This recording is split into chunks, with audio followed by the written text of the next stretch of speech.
To work. Thank you very much for being here and welcome. For that wonderful introduction. Great to be here. Just made it on time.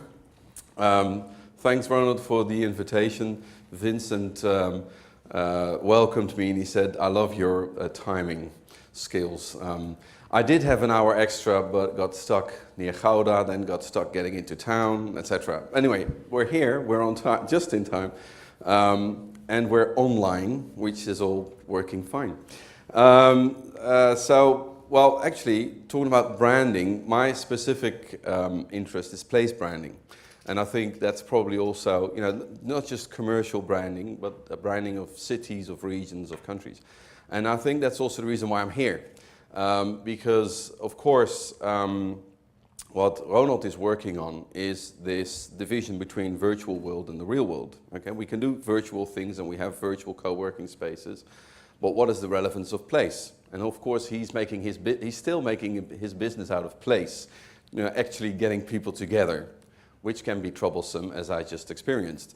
So this is where I'm coming from. And this is also why I like this little cartoon that I've stolen from Wolf Morgenthaler. When we talk about places and the relevance of places in this globalized world and virtual world, God's advisors are telling him that the heaven is no longer competitive. They're saying this place might have been appealing 2,000 years ago, but compared to Miami, Mauritius, a weekend with all expenses paid in Vegas, people demand sushi, champagne, massages, the works, not just a bunch of clouds. Okay, so if heaven is no longer competitive, particularly in this globalized world where we have everything everywhere, what does space mean? Or place, even better. What does place mean? Okay, and I'll give you some examples to illustrate this. And maybe we can see if people are online watching and paying attention as well. They watch the Twitter screen if they can give the correct answers. Where is this? And I'm sure that in this audience there must be people that can give me the actual location. Anybody? Gouda Cheese Market or Alkmaar, or, well, which one is it? I don't know, actually, to be honest. It's one of the cheese markets in Holland, okay? Which one? Alkmaar? All right, we'll stick to Alkmaar. Anybody on the feed? Where is this then? Which one is this? Anybody? Twitter?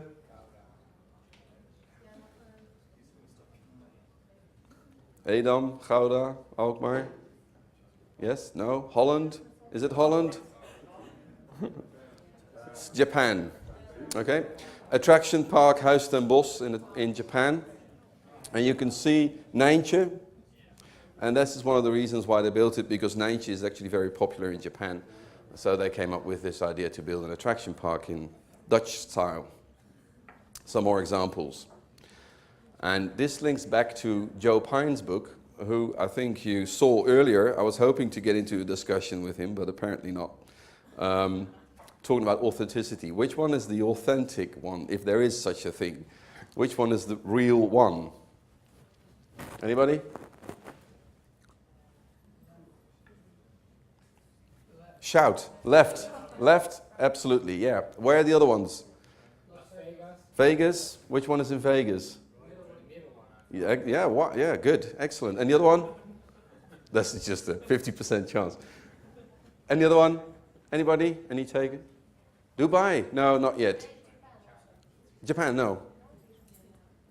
Macau, right?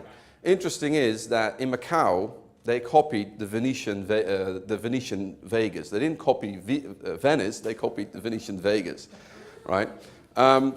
Joe, in their, Pine and Gilmore, in their book, Authenticity, they actually talk about this, and they say, well, none of these things are real because the real Venice is not real because it was rebuilt, burnt down, etc. And it's a horrible experience when you go there in summer because it's so crowded. So what does it matter? Well, I think they're actually forgetting one big thing which is really important in places. Have you been to the Venetian in Macau? You don't really get an Italian experience. Why do you think that is? What people? It's full of Chinese, right? I love Chinese people, but it doesn't give me an Italian experience. So the social dimension, you know, people and people meeting people, and that's what this place is about, is very, very important. Okay, so that's what we're talking about, place brands or place branding, which basically is, you know, like thinking about places as you would as in commercial brands, meaning that commercial brands have a reputation, they have a network of associations in people's heads, and places do exactly the same thing. So this is the idea of place branding. And why is it important? It's important because of globalization. And of course, you know very well what globalization means. It means that all the things that Ronald talks about as well is that money is mobile, money goes, you know, around the globe wherever it makes most money or generates most profit. Media is global. People are mobile, technology makes us mobile, and technology is everywhere. So it means that it's a globalized world, and I'm sure you all know that. What is interesting for places is that means that you can't, as we have done for a long time, and many places still do, say they can compete because they're more accessible, they have better airports or better public transport or whatever it is, or because they have the knowledge, you know, they have the education system and highly skilled people, or it's because they have better service levels, or it is because they have lower prices. None of these things matter anymore. Right? Because everybody's got accessibility. If you look at the airline industry, where does innovation happen in the airline industry nowadays? Not in Europe, not in Northern America. It happens in the Gulf region. Actually, the International Air Transport Association says so. They say innovation is now taking place in the Gulf. Emirates Airlines, Qatar Airlines, and what have you. I mean, service, we've got Asian brands, hotel brands, they're coming to Europe because their service is just much better than Western brands. Okay, so you see reverse globalization, which means that it doesn't suffice to say all these things about ourselves, you know, like we're accessible, we've got the knowledge and all that. That's not what makes the difference in the globalized world in terms of competition. What is the relevance of place then? And there's several books, and this is actually Gilmore and Pine's book, Authenticity. There's a book by Simon Arnold, who's really the inventor of this domain of place branding. He talks about places, identity, image, and reputation. And there is a book, Globalization of Nothing by Ritzer. And they all talk about relevance of place. And they're saying, well, why is it relevant? It's because of stability and safety. We still need a place where you feel safe, which is stable. And therefore, reputation is very important, that you build this reputation of being a reliable location to travel to or to live, for that matter. Belonging is important. People need a sense of belonging, need to feel at home somewhere. And of course, this issue of authenticity that I've also already referred to. These are the things that are still really important. So the sense of urgency for place branding, I always say, is the sense of place. The sense of place is what is important and why places are still important. So don't go around building this brand saying, oh, okay, we're so wonderful, we've got high tech and we've got all that. Everybody's got that. You need to explain why it's a nice place, why you want people to go there, and how you do that. That's the thing that's our domain that we're involved in. And we've built this what we call a 3-gap model, meaning that you have to build 3 gaps in order to be able to do a good place branding. And I'll try to get you through this as quickly as possible. But I think it's important to understand what's going on when we talk about the relevance of places. And I'll link back to co-working examples and you know, the environment, people coming together in places. So the relevance of all this for this conference. There's 2 flags. Another Twitter or whatever other channels you've got running idea that I just came up with. 2 flags. Whoever can, in the room, it's going to be difficult. You might try on your devices to quickly look it up. I want to know the places represented by these 2 flags. They're real flags, and they exist. I'll give you a tip, they're not countries. Make it a little bit more difficult. So whomever can post the correct answer on the Twitter channel, I'll send them in the mail a free copy of our book, Place Branding. Or if it's guests here in the room, of course, I don't have them on me, but I'll make sure you get one. Guess the 2 flags. Basically, 2 countries, 2 regions, 2 cities, 2 countries. The one is trying to build a reputation for itself in the other. Okay, so we've got a city or a region that's trying to, of course, This is what place branding is about, is to get people outside of our city, outside of our country, to understand who we are and what we're about. Okay, so on the one hand, we have country A trying to promote country B. So what is it? Why is it doing this? What is the product offering, if you like? In the end, the economic offering of a city or a region is because we want to get tourists, we want to trade, export, we want foreign investment to come in, or we want talented people, educated people. You know, if we have gaps in our labor market, we might want to attract people from outside. This is why we're doing this. Okay, this is why places need to build reputations, because you need in a globalized world, you need this interaction with the outside world. One thing that we've always done and still do is what we call marketing communicate, projected image. So we project ourselves and who we are and what we stand for through what we call projected image, which you can do through marketing communication, mega events, public diplomacy, media relations, what have you. Now, what is important, I think, in place branding is that, as in commercial or corporate branding, I should say, is to link this with your identity. Corporations do that. They build a corporate identity, corporate values, and these are expressed through their brand. The same should be done for places. And this comes back to this sense of place, you know, why a place is unique. And you can often find those unique elements in the identity. Now, we distinguish a fixed and semi-fixed flexible elements. So that means some things you can, history, location, climate, you can't change. They're there, but they're part of who you are. All the way to the coloring elements. And I've given you some examples here for the United States. I'll come back to that example. Okay, so you need to bring those three elements together. If you don't, you get into what we call a place brand strategy gap. Okay, so how does this work? What do I mean with that? What is a strategic gap? I'll give you some examples of what I would call inherently strong place brands. These are nations, I'm talking about now, countries. And if I say quality engineering, what country are you thinking of? And I'm sure you'll soon come up with an answer. Germany, right? Okay. We don't build any cars anymore, all right? Quality engineering, oh, Dutch, they will say, I'm Dutch myself, by the way, but they will always say, oh, it's Holland. We've got it all. Quality engineering, the rest of the world would say Germany, okay? Design, not Holland, Italy. Dutch design, yeah. Freedom and opportunity, the States, okay? So I give you one word or two words and you know what country I'm talking about. That is, of course, that is branding. Those are strong brands. And if you look at the Simon Anholt GfK Nation Brand Index, this is actually measured. You will see that the States is on top. It's the biggest and strongest nation brand. Germany is somewhere on top. Italy is somewhere on top. Those are very strong nation brands. Okay, now, there wasn't some marketing manager in the States or a Secretary of State or whatever who said, okay, freedom and opportunity is going to be our slogan. Right? Like all the Dutch cities and towns, every little single town, they have their slogan. I'm not even going to go there. So there was nobody inventing this freedom and opportunity slogan, right? It's in their identities, who they are. It's got history and everything. Are you pressing me for time or? No, okay. Just checking.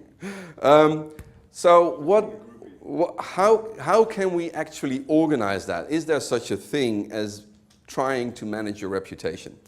Well, obviously the United States has built it by itself through the products that it exports, through the strong brands that it already has. But there are some examples of countries that have been able to have a strategy. We'll be right. Yeah, to have a strategy in place and to build this reputation through a concerted effort. Okay, so Spain is generally said to be one of those examples, and it has to do with getting the Olympics to Barcelona and the Expo to Sevilla and investments and revitalizing cities and all that kind of stuff. And it's represented by this Miro sun. Okay, this is not an ad agency inventing this logo. It's a piece of art, Spanish art that they used for the logo.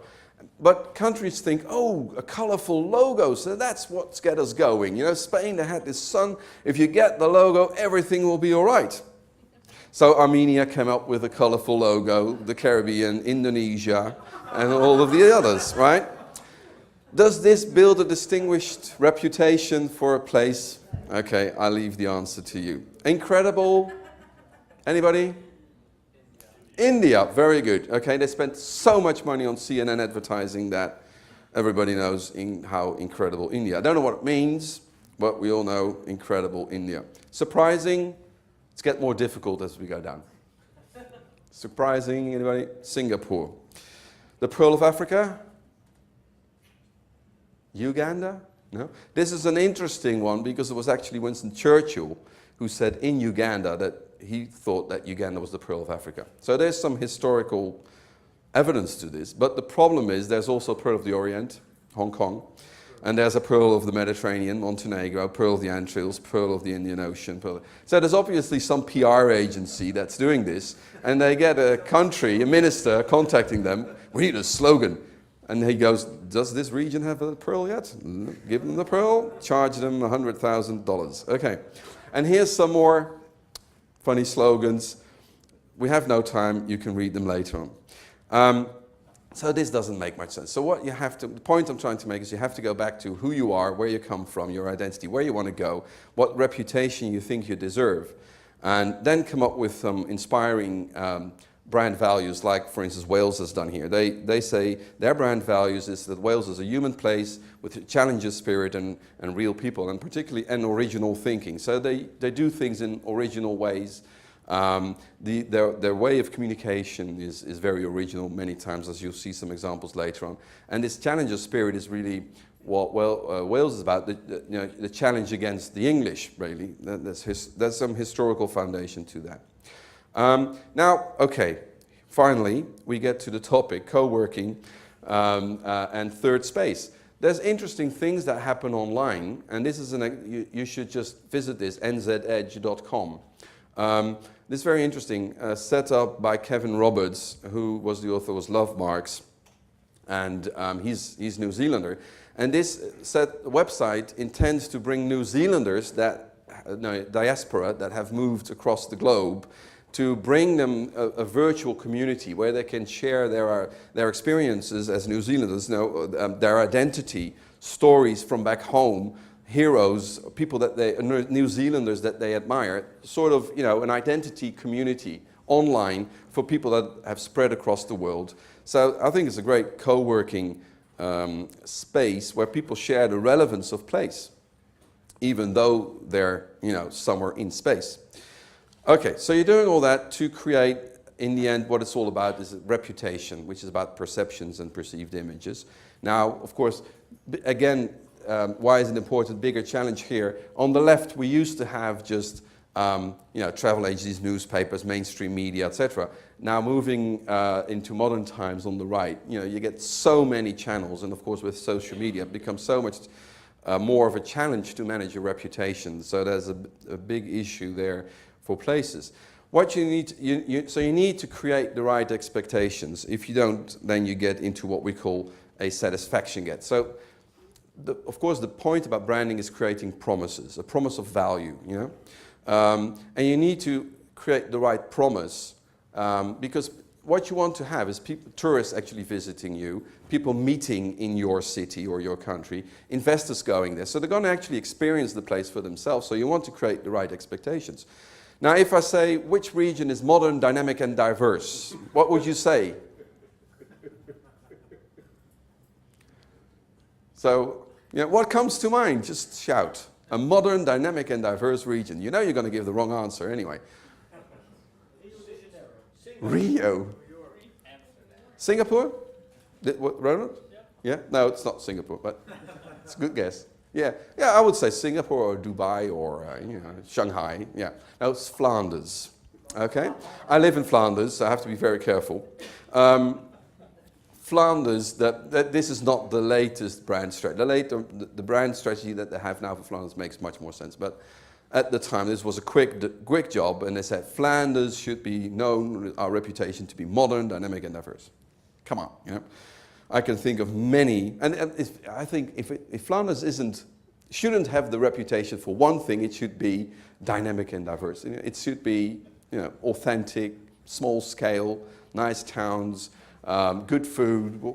I don't know, whatever. Okay, but Not this. So not a good promise. I think. What you need to do is to build this correct expectation is what we call symbolic actions. So instead of heavy advertising and heavy media focus in trying to push a message which nobody's going to hear because it's not really relevant. I don't know, do you watch CNN and BBC World and you get all these places with wonderful ads? Do you pay any attention? No. Does anybody? I don't think so, because it's not really relevant. You know, it's not like you're sitting in front of the TV thinking, where am I going to go on holiday? Oh, wow, yeah, I'm immediately going to book my holiday. It doesn't work like that. We think they should get attention through actually proving things that you're actually doing. Interesting here is, again, Wales. And why I like the Wales example is because there's many places that do place branding because they have some negative associations. They have not negative, but they have a skewed a reputation in other parts of the world. And particularly in the UK, Wales is perceived to be corny, wet, remote, in the middle of nowhere, nothing to do, etc. So instead of, and castles, right? In mainland Europe, they always think about castles. So instead of doing heavy advertising, the interesting thing, symbolic action, they've got some good sand sculptors in Wales, and what they did, they just paid these guys to go across all the sand sculpting festivals in the Netherlands to win the prizes, which they occasionally did, and they got some media attention. So they got some coverage, didn't cost them much. I mean, they said, we're going to have to pay these sculptors anyway because, they're getting social benefits and things like that. So why not send them to Holland and we get some attention? Sheep, dairy, wind, we're famous for our farms. It's nice. Original thinking. Disneyland, 7,000 miles that way. So if you want Disneyland, don't come to us. So they clearly make choices, and they know they've got some very strong associations in people's heads, and actually use these associations, turn them around, and do some interesting, so what is this?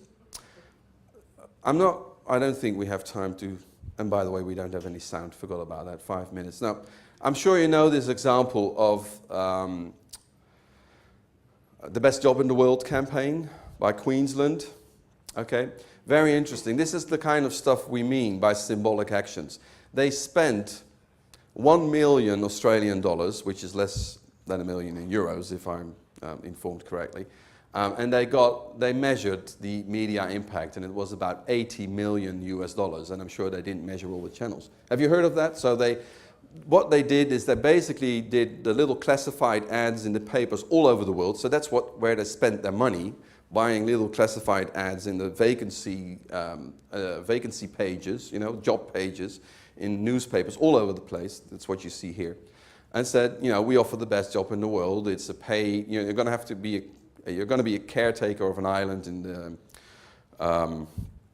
off the coast of Queensland, Great Barrier Reef. And you're going to have to take care of fish, but you're going to get a house with a swimming pool and a salary and also best job in the world. Apply, and you had to make a video of yourself and why you wanted the job and post it. So they've got loads and loads of videos, and of course people immediately on the social media are talking about this. But what was interesting is the engagement, the noise was so loud that the mainstream media picked it up. That's what you'll see later on. It was all over, on CNN, BBC. I don't know in Holland, but I know in Belgium it was on 8 o'clock news, about Belgians, Flemish people, competing for this best job in the world.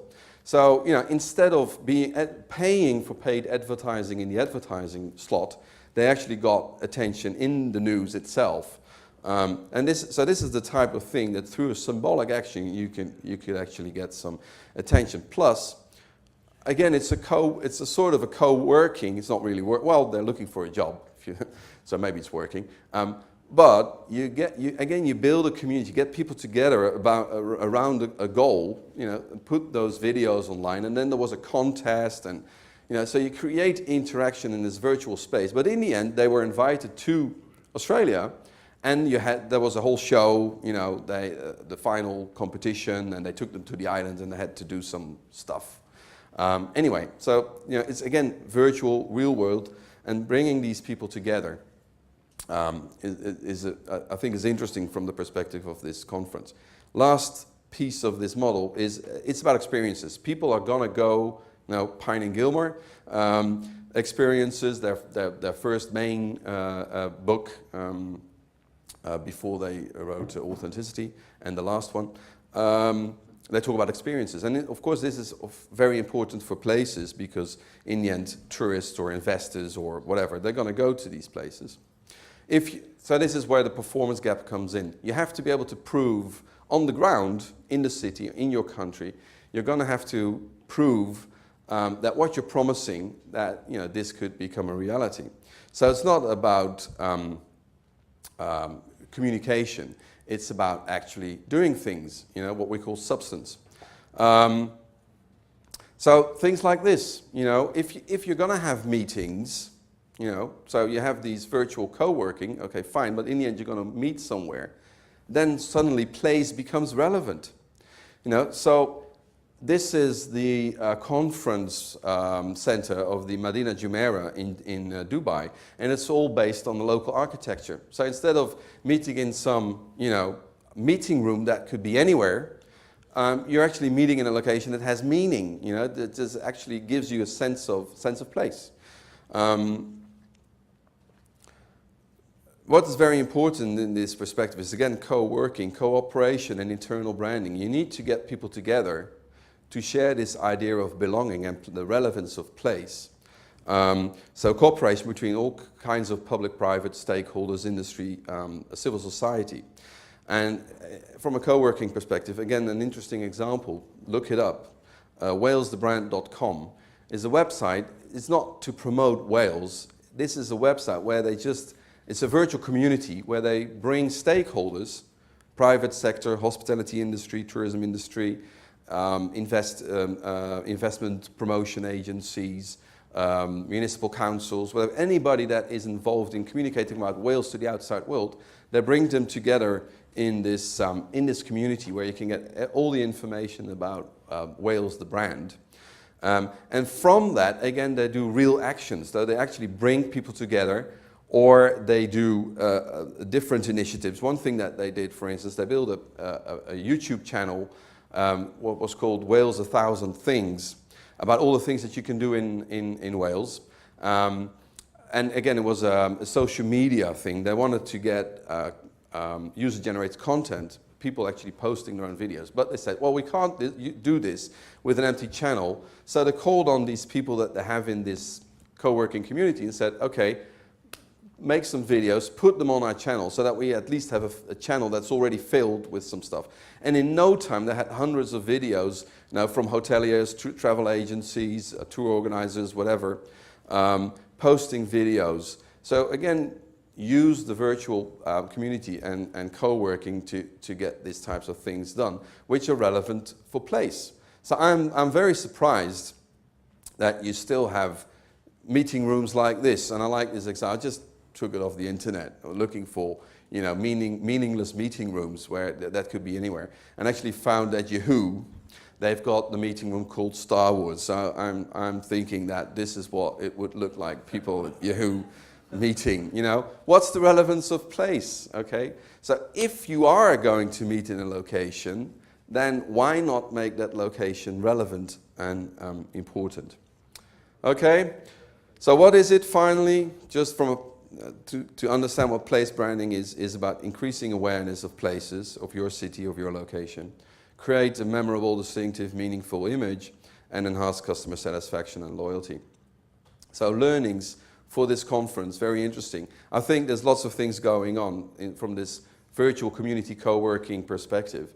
I Am Egypt, is a community of Egyptians trying to rebuild the reputation of Egypt and trying to convince tour operators to bring tourists back to Egypt and trying to convince consumers tourists to travel to Egypt. Another example here, Reinvent Greece. This is actually a student community in the States of Greeks studying in the States, and they are building a community around this idea of reinventing Greece, re-establishing the reputation.